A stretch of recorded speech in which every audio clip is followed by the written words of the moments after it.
So this is Joni Mitchell, and Yeah. Joni Mitchell is a famous Canadian singer-songwriter, and Mm. she is giving me the finger.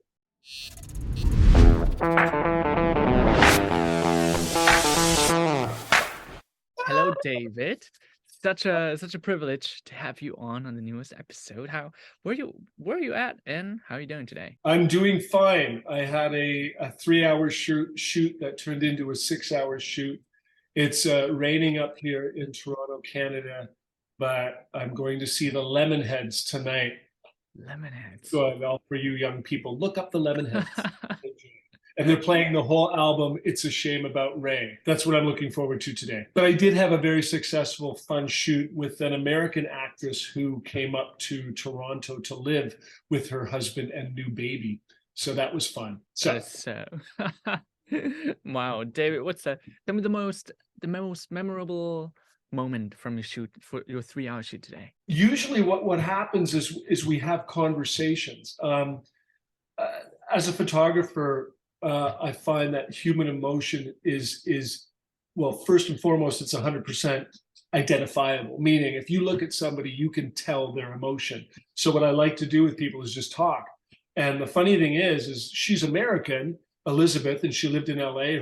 Her husband's a producer, so I just assumed that she had met. In LA, you meet a lot of famous people on a regular basis or see them. And I said, well, who's the most famous person you met? And she said, I met Paul McCartney. She basically was in LA. She was in London, England, near Abbey Road. Yeah, they were walking around and it was snowing or something. And but it was dark and it was night. And she was walking and she saw this dog that was being walked, and it was this beautiful dog. And she went up and just like did the whole like and was being way overly affectionate to the dog, and then heard this voice say, "Oh, the name of the dog likes you." And she looked up, and it was Paul McCartney. But it Oh was my neat because gosh. her face just lit up, and so that was the first thing that came to my mind. But there was many different um, kind of highlights for today, and it's basically when you click with when I click with my subject, when I catch the right moment or human emotion. So there was many of those today What a because I'm a huge people story. fan. So That is insane. Oh my gosh, what a story. It, no, but I the thing is I went to London. My wife, when we were dating, she went to London and was she was in a movie there. And well, and the day, yeah, the day we were leaving, I went to Abbey Road and actually just walked into the studio and said, "Do you have any merchandise here that I can buy?" And she goes, "No, it's at the tube station." And then I realized that if it was in Toronto or North America, if it was in Abbey Road, so they'd probably have a store, like yeah. an add-on huge store to sell Beatles merchandise. But this was at the tube station, which is the subway station. They had a little shelf with Yeah. Beatles memorabilia on it. Mhm. But the guy there told me where Paul McCartney's house was. And and I went and I looked, and there's a big fence around it, but it was Yeah. really cool because he wrote some of his most famous things there. So it was neat. I love the Beatles. So Well, David, perfect segue into getting to know you. So you are a portrait photographer? Is that kind of the right? predominantly, yeah. Yeah. The Yeah. majority of things I do is portrait. But when I was 16, I picked up a camera Yeah. at a camera store. And yeah, and I just fell in love with the sound of it. And that got me interested in photography. And also, most importantly, it was one of the few things in my life that I had ever taken interest in, and the only thing that I could actually learn about myself. Family didn't help me, friends didn't. Like it was a very solitary hobby for me, which was very cool. And then it just so I was taking pictures, and then my friend was the entertainment. He applied to be the entertainment editor for the University of Guelph newspaper, the Ontarian, and I applied to be the photo editor, and I got in. And Wow. well, actually, I was going to be yeah, I was going to be the photo editor, and then they had a photo technician job that was taken, but Mm. that guy ended up leaving. So I had both jobs, getting really good money, and literally paid to take photos. And at the same time, it allowed me then to, because my friend was the entertainment editor, we would then approach concert production producers, people who were doing concerts in Toronto or locally in Guelph, and we would ask to interview the artist and photograph the artist. So it was a great like segue into what I love to do, which was music, like listening and watching music, but also photographing it, and sometimes interviewing, people that I loved. So that kind of started the whole ball rolling. And then at the same, so when I got involved in photography, my brother, who's about 5 years older than me, was taking illustration at Sheridan College. And the neat thing is he segued into photography, independent of each other. He also got into photography, but I bought the first camera. And then he moved to Toronto. I was living, where was I? I was in Montreal. I went to school in Montreal and took, I went to the University of Guelph, took some general courses. And then I went to Dawson College in Montreal to take photography. While I was doing that, Tim also took photography at Sheridan College in Oakville. And he started doing headshots. He moved to Toronto, started doing portraiture. And I was doing more music stuff when I was in Guelph. And when I moved to Montreal, I moved back to Guelph. I was constantly working with different magazines in Guelph doing music stuff. And then anyway, Tim convinced me, he said, move to Toronto and, shoot anything and everything.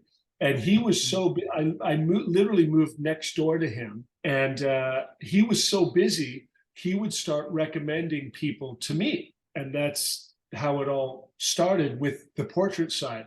But I never lost the connections to the music side. So, so through one of the production companies that was called MCA Concerts, I knew a couple people there, Christine Lieber being a very integral part. She and I were talking, and I showed her some of my portraiture, and she goes, "Oh my God, these are great. Take pictures of our staff." So I took pictures of the staff, and then Debbie Rick said, "Well, we're opening up this new venue called the Molson Amphitheater. And what would you quote for a concert?" So I quoted, and they accepted me. And I was the photographer for the Molson Amphitheater for 18 years. So I got to shoot all the concerts there. Meanwhile, I'm shooting concerts and doing actors' portraits at the same time. So just all the relationships that I got through my acting contacts and the music world got me to where I am today, which is kind of cool. It's been a neat, really cool road, because it's weird. All of a sudden I looked at my watch and I went, wow, it's been 30 years since I moved to Toronto in 1992. So it's just like, it's crazy. Sounds like it's been quite the journey. Early on, when you Go ahead, sorry. early on when you started taking pictures, so when you're 16 and you're learning the craft, you're practicing, you're getting better, what were some of your biggest influences? That's really interesting, because I have influences now, but back then, well, I guess well, the neat thing is that the inspiration from my brother, or the influences of my brother in music, and we influenced each other too as far as music goes, but also he used to get Interview magazine. Give me 2 seconds. But it was really cool. But Interview magazine Wow. had just, they always had really cool, weird photography. And that's the girl who plays Wednesday. Anyway, but I think that was an influence, but also just the fact that it was something that I could do by myself initially, and then get involved in it. And the neat thing about the time was we shot film. So the studio I moved into had a darkroom. So I was doing, I would just happen to have my first. So this was done in my studio, probably between 92 and 95, because you can tell by the anything without a name was done in my studio. But it's neat. But yeah, so as far as influences, I guess it basically just art, culture, the music I was listening to, but you still had to adhere to a certain parameter when shooting for other people. Yet we took liberties. We, meaning my brother and I, usually headshots were very typical, very gray, neutral background, very head and shoulder. But the neat thing is back in this day, this physically was your calling card. You needed 8x10s when you went to an audition. That doesn't happen anymore. But the nice thing about this is it's 8x10. You don't need a little head. It's nice to be able to see the rest of the body. It gave my art and my work more diversity, and people liked it. So I used to be booked 3-4 months in advance. So I got very, very popular, which was kind of cool. And then digital came along. So that was neat too, because I was one of the first photographers, or headshot photographers anyway, to go digital. What sort of skills are necessary to not just get business from clients consistently and get food on the table, but actually thrive in what you do? Consistency, professionalism, the ability to talk to people, the ability to listen. I hear really good examples of why people are successful. But in my case, I find that it was basically just literally perseverance. And the funny thing is like, you kind of step back and you go, wow, 30 years. I don't look at yesterday. I'm constantly going, okay, what am I shooting next? What am I going to do next? Or hoping I get work. And what am I going to do today?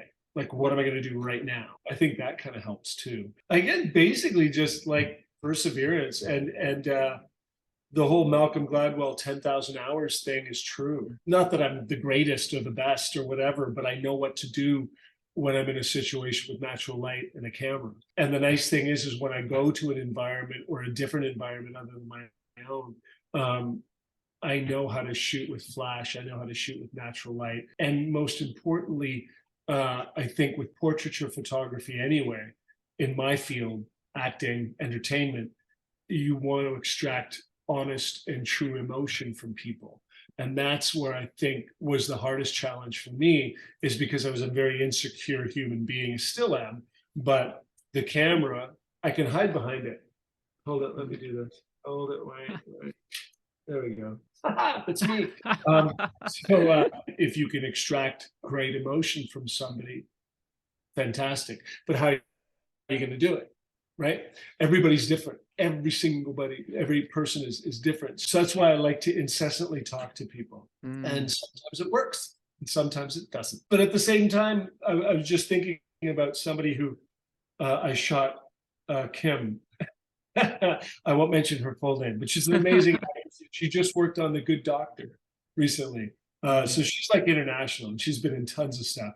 But I was talking to her, and she's like, David, just shoot. I was like, okay. And that's very hard for me, because I like to fill the silence with words sometimes. And sometimes it's not needed. So you have to know when and how to talk in order to extract those different emotions. Wow. Which I think make a good portraiture and good. And sometimes you don't have to do a damn thing. Like today, she was great. Elizabeth was very animated and serious, but she was constantly giving me different facial emotions. But sometimes they can be too staged or too fake. But it all depends on the person. You mentioned that early on you were insecurity, something that you wrestled with. How did you overcome that? It basically just doing what I'm doing. Anybody who is older than me, and at the time there was a lot of people who were older than me, really intimidated me. Did you say how did I get over it? By just basically doing it over and over and over again. Again, I still have issues. Like, I mean, I'm much more comfortable with this in front of me because this gives me the opportunity. No, well, it gives me the opportunity, but it gives me the power to control people. You can tell people to move and they'll move. You can tell people to do things and they'll do it. Try it sometime. It's very interesting. And so with that gave me the confidence, because when you're taking somebody's photo, they literally need and want to be told what to do.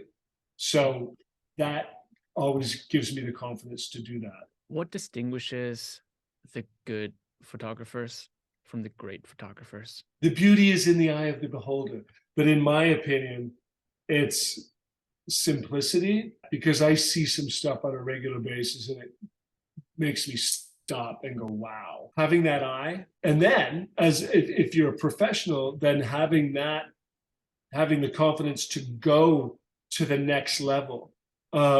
Fortunately and unfortunately, I've been very successful doing actors' portraits. Then you have relationships, and now I have kids, and now so I don't have the luxury or I never kind of thought, oh, maybe I should talk to this ad agency about doing more or expanding my portfolio, if you will, to more fashion or more ad agency stuff. You know, although it's neat because now I'm been working on several different productions on a regular basis, stuff that's shooting for Netflix or for CBC, where I do gallery photography and still photography at the same time. So that's kind of a neat area that I've expanded into, as well as the music industry, doing different bands stuff, which is kind of fun.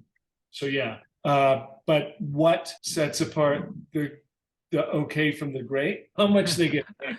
No, I do think that seriously though, but the good photographers will be paid the good bucks, and it's because of their work. Ellen von Unwerth is a big influence, not a big influence, but I really love her work. And it's neat because she'll do campaigns and she'll do, you know, perfume stuff. She'll do fashion stuff. She works for different magazines. I would love to do that someday, but I don't know. But I really enjoy what I do this way. Would you say that you have, quote unquote, mastered portrait photography? Have I? Yes. I think it's a constant evolution. I think I have to a certain degree. Like, I go back to this first book of mine, and I'm very proud of some of that stuff. But of course, I'm only putting the stuff that I like in there. You know, I wish I had some of my really old stuff that I, you know, had struggled with, and I could show people. Like, we all struggle. One photographer out of Ottawa, Tony Fong, really cool guy, really interesting stuff.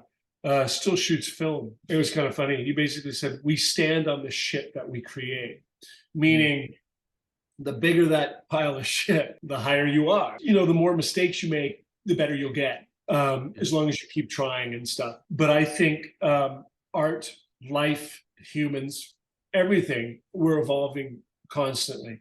And I think if you're not evolving, if you're doing the same old over and over, that's when you die. If you think you have anything mastered, that's when you should change and quit or do something else. And that's the neat thing about shooting different people on a regular basis, because you have to find what's right for them. And that's what challenges me on a regular basis, because they come in here, my clients come in here with their emotions and with them and all of them. And I have to deal with all of them, and they have to deal with me. But yeah, I mean, I've mastered it, but constantly changing. Technology is constantly changing things and adapting to that technology. Wow. This is an old Kinoflow I saw on a set. I was on a film set. It was like one of the original ring lights, but things are adapting. I had a client come in a couple of weeks ago, and she brought in her own lights because she wanted to do something really cool, like that whole red, green or blue, green thingy that I originally found very kind of, it's going to date itself really fast. But there's some neat things you can do with that. And the wild thing is when I kind of isolated all the light in the studio, it really changed some of the things. And I actually she left them with me for a week, and I love them. But there's constant changes going on in the industry, and it's wild. Like I could literally shoot good quality headshots with this. And I actually, I have a couple in my when clients come in for meetings, I have a stack of photos, and one of the photos is shot with an iPhone 3, and it's my gosh. and it looks great. I tweaked it a little bit in Photoshop, and that's another thing. AI, it's going to be really strange, and I find that the more I'm hoping, and I think, the more AI and this whole kind of photo technology improves, the more we will want to see reality. It's crazy because now I think a lot of people are guilty of this. It's so easy just to go and take 2 seconds and over Photoshop a face and make it look too perfect. But I think, again, human beings instinctively know when somebody's been, it's just too nice. You know what I mean? Technology is very cool and very neat, and it's making photography a lot more accessible. I still think you need to put in the time and put in the creativity. It's very easy for headshot photographers and portrait photographers to take a whole bunch of pictures and then go, here you go, give me money, thank you, bye. Here's all the photos. There's all the JPEGs. There you go, bye. No, I don't do that. I give them proofs, and then I charge for each individual image because I touch each individual image up. I don't think a good photographer would ever just take a photograph and then give it to somebody. I think everything needs to be worked on to a certain degree. Yeah. I would tell people, I say, okay, I took the negative, I took the photos, and I developed the negative, and I put it in an enlarger. I went to a lab, put the negative in the enlarger, exposed the print, and then did 25 copies for you or whatever. Yeah. This was easier than what we do today. This took less time than Photoshop, because Photoshop, you can see everything. Sure, there's filters that you can fart around with. I think a good photographer will go in and touch up, but not too much. People still need to look their age. That's one of the casting agents' biggest complaint, is they look at a photo and they go, great, okay, let's have this person come in. And they come in and they go, who's that? You know what I mean? Doing different sort of arts, right? So musicians and actors. Have you found a difference in ways that you can bring their emotions out? People who are used to being in front of the camera, i.e. actors or musicians, are used to being in front of people, are used to performing in front of people in various ways. So they're used to being looked at, and they're used to being on. They know that their facial expression is going to influence people in certain ways. Whereas business people or corporate people, while still, and a lot of people I shoot are in more superior roles in their businesses, and they're still dealing with people on a regular basis, a lot of them are more challenging. They're on, but they're way more uncomfortable. I would say out of all the different people, the corporate ones are probably the most challenging, but I still think in every aspect, there's always people who are amazing, who are very comfortable and just like, here I am. And there's other people who are just like, it makes their skin crawl. For photographers who work with talents, any don'ts when you're trying to get the emotion out? Read the room, read the person. First and foremost, try to have a personal one-on-one meeting with anybody you're shooting, not the day of, a week before or 2 weeks before you shoot them. Have a meeting. If they're not willing to do that, and the thing is now a lot of people are Zooming, which is good, but it's still not the same. The thing about an in-person meeting, especially if you have your own studio, is like I'm fortunate enough to have my own studio, so people can come in. If they decide to come back, they've been here before, they've met me. So that's one aspect of the photo shoot that's been taken care of, right? They traveled here, and it's tough depending on where you live, right? And the traffic and all that stuff. And Toronto traffic is just stupid. So anyway, that's part of it. Meeting with people. The other thing I like to tell people to do, especially in my line of work, is bring their favorite clothes. Don't go out and buy new clothes because those clothes aren't yours yet. Clothes that you love to wear, but clothes in the different categories: formal, casual, really casual. If they bring clothes in all those different things, then great. Clothes that you love will transcend the person who doesn't know you, who's looking at it. And I tell this to everybody. Basically, you could come into one of my shoots and look at the clothes that people bring, and you could pick out their favorite clothes, and you don't know them, but you can pick out their favorites. So there's something magical about that, or commonsensical about it. The other thing I tell people to do, because one of the things, don't just set up a shoot and shoot somebody without meeting them.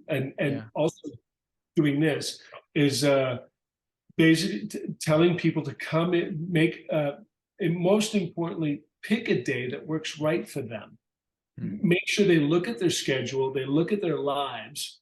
For women, looking at their depending on, because some women, depending on their time of the month, it can really affect them in a negative way. And the most important thing that I tell people to do is to have a really good breakfast the day of, with fats and proteins, not just grain-based carbohydrates. The food that you have in your system incredibly affects you.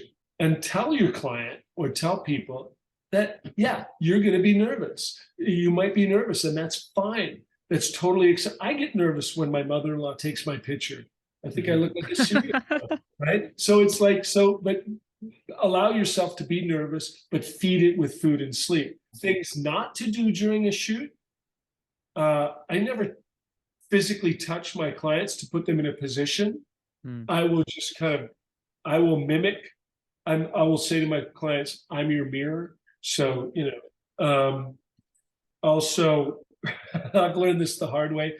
Don't bring up subjects that are, controversial at the time. Like I asked Elizabeth what she liked about Canada today, and she goes, the gun laws. And then she quickly said, oh, yeah, I better not think about it too much. You know what I mean? Because it can take you into another situation. So just bringing up the right subject matter, again, reading the room, reading the person.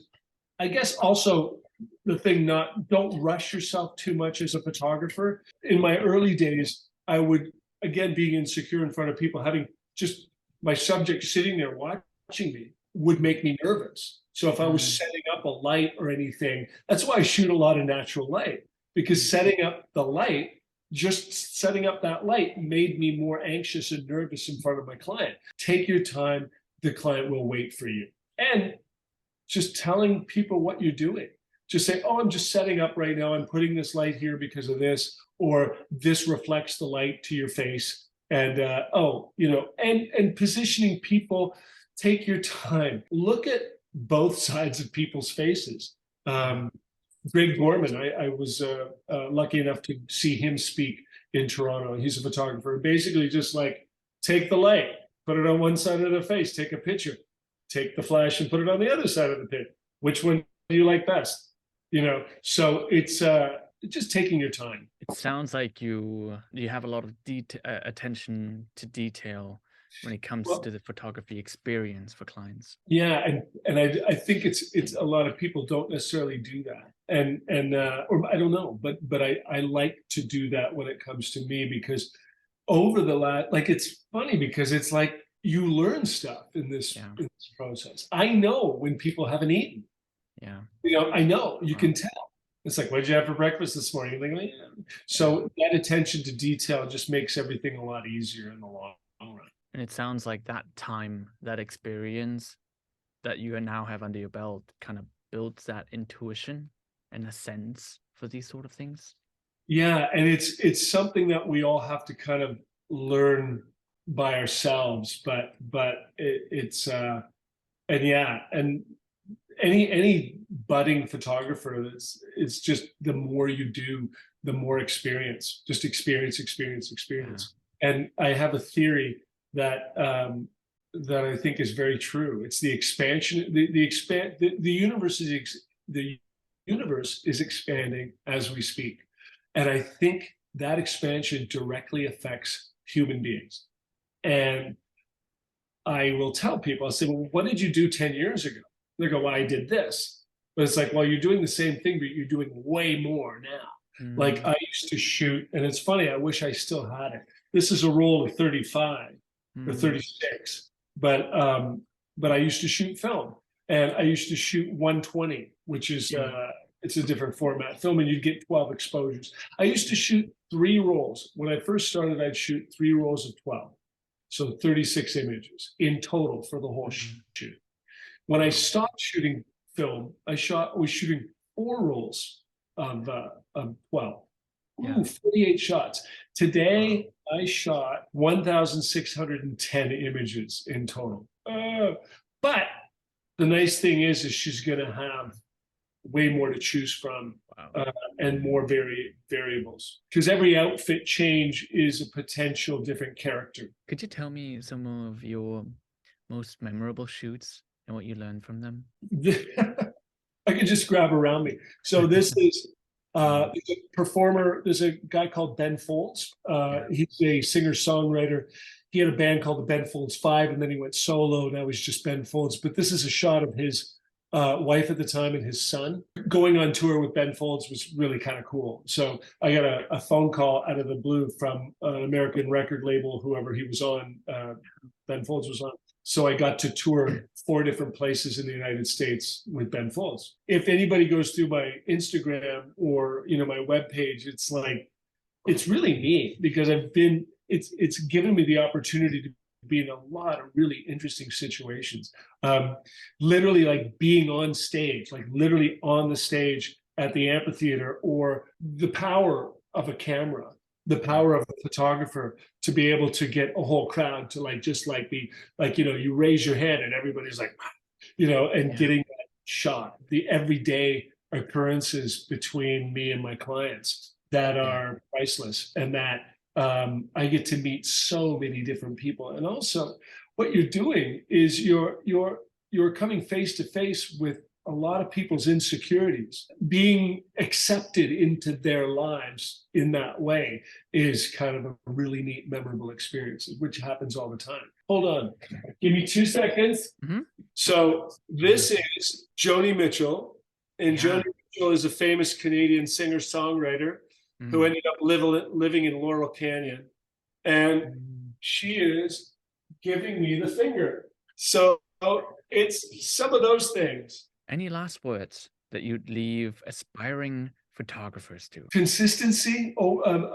Just doing the same things over and over again, or just trying out various things, basically challenging yourself on a regular basis. Fashion is very different from portraiture. Landscape artist or nature photography is very different from each other.